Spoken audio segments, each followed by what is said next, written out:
The 1960s brought swinging London to Britain, the British invasion to America, and the music of the Kinks to the world. There are very few bands in rock and roll history that announced themselves with such devastating force. By 1963, the Kinks would challenge the Beatles with hit songs, inventive music, and brilliant lyrics. I remember their first three singles just completely killed me. They outdo both what the Beatles and the Stones are best at. Success brought the foursome a wild rock and roll lifestyle, but it also brought trouble, damaging their trust in one another and fueling creative issues they would never overcome. We bought the illusion.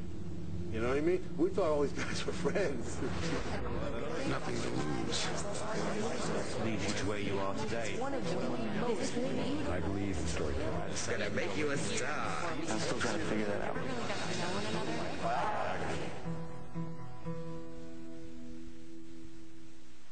In August of 1964, the Kinks, made up of brothers Ray and Dave Davis, Mick Avery and Peter Quaife, released a song that would become part of rock and roll history.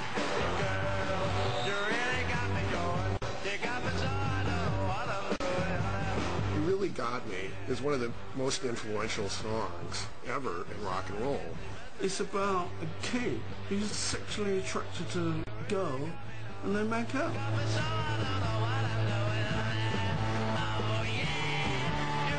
It isn't about I want to hold your hand, you know, it's about sex. And it sounds like sex, and it's sinister.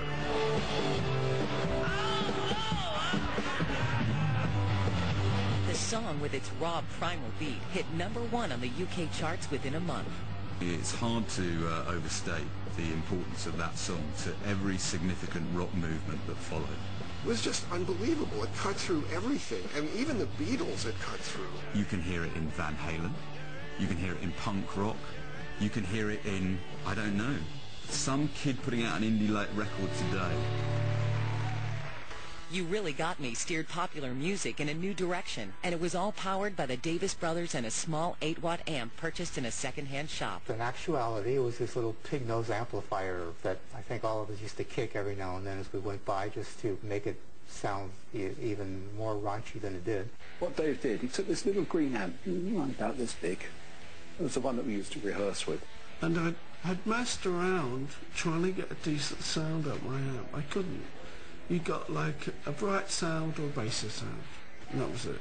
So I decided to experiment. Ray said that Dave stuck a knitting needle through the speaker to make it distort, and Dave says that what he did was he took a razor blade and sliced the speaker to make it distort. And I plugged it in, and it made that rough noise. Oh, it's fantastic. Dave's guitar was snarling, he was playing these bar chords, and Ray's vocal was snarling. And it was just like, wow, I didn't know you could have that emotion on a record. It was a completely new sound, which was the toughest guitar sound, that we had ever heard. This was a new sound from a new band that had formed just months before in the town of Muswell Hill, London. Well, the Kinks began at the William Grimshaw Secondary Modern School in Muswell Hill. We were at a music lessons. One day one of our teachers asked us if any of us could play any instrument. He said, because it would be nice if you could play at the school dance. And so it's Ray, Pete, myself that really started the band. We got together and we found out that in actual fact it worked. It really did work. And we got up on the stage on the night of the school dance and it went down great. We looked at each other and went, boy, maybe we're on to something here. We were like three baby musketeers. Our love for music. We really started rehearsing together. And that always went on at Ray and Dave's place. It's the famous front room.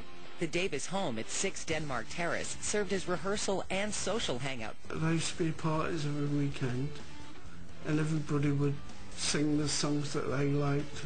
And the more we played out, the better we got. And the more excited we got. We had various dramas. Eventually we came across Mick. When I first joined the band, they were like a blues band, and they did a lot of blues numbers. The newly formed band played under a number of different names. It would be the Ray Davis Quartet if it was Ray that got the job. But, so if I got the job, it was Peter Quaife Quartet. Until Ray found out about that, and then he said, no, I knew them before you did, and it's Ray Davies Quartet. I think they used to change the name quite a bit.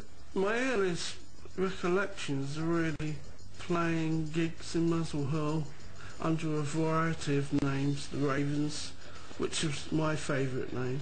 And then the band came across a name that would give them the commercial edge they needed. I think someone suggested it in a pub, said to Mick, you know what you ought to be called, don't you? Bleeding Kinks. They weren't called the Kinks for nothing. It was a big part of their image that they were kinky, the idea that anything goes. The band's behavior reflected their outrageous new name. Yeah, there's a famous story about the first real flare-up in the group. Dave says something that Mick takes exception to, and Mick picks a cymbal up and throws it at Dave's head. Now, a cymbal is a big, heavy thing. That's going to take your head off if you throw it, right? Yeah, well, it was a hi-hat, and I put it upside down, and he went down, and the curtains closed. End of the show, folks. Fighting was definitely part of the band's DNA, especially for brothers Ray and Dave, who had very different personalities. Because I was a serious, deep-thinking musician, and there was this crazed kid with sort of really big hair playing these amazing guitar licks, and I thought, wow. One wasn't like the other anyway. Dave used to be the showman. Ray was more reserved, the clever one, the poet and the writer. We're not like each other either. I'm not like everybody else, and I'm especially not like my brother, and vice versa. So it's kind of an interesting dynamic. And undoubtedly, that gave the group some of the fire that it had. If you look at footage of them playing You Really Got Me, Ray is quite laid back while he's singing, and over to his right is Dave Davies, raving it up like no one before or since. Even if they were trying to outdo each other, it worked, It was a good combination. Oh, yeah.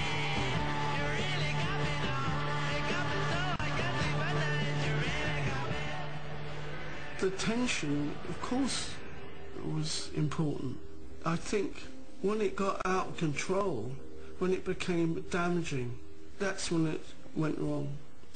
The band's infighting, however, did not distract them from the success the Beatles were having in America. We knew that we could open up America, but in order to do that, we had to be there. In February of 1964, the Beatles performed on The Ed Sullivan Show. 74 million Americans tuned in to witness the start of the British invasion. I've equated the Beatles on Ed Sullivan and the whole British invasion really to a spaceship landing in Central Park. I mean, it's that kind of impact. That was the sound of the baby boom discovering itself. And the Beatles come to America and become a phenomenon unlike anything before or after. They have 9,000 of the top 1,000 songs. It's not mathematically possible, but the Beatles rule the American charts and they rule the American teen consciousness, and there gets to be this hunger for anything remotely Beatles-like. When we went home from Christmas vacation that year, the world was black and white. And when we came back in the beginning of January, the world was in color. Everything was different after that, Like other British bands, the Kinks wanted badly to get in on this exciting American market. There were lots of record companies and lots of other bands, obviously, who looked at the Beatles and said, I want to do that too. The Kinks were well positioned to join the invasion. The question was, could these four teenagers pull their act together for America? America was like a fantasy land to us then. I thought if we could go over there and make it there, we've done it all.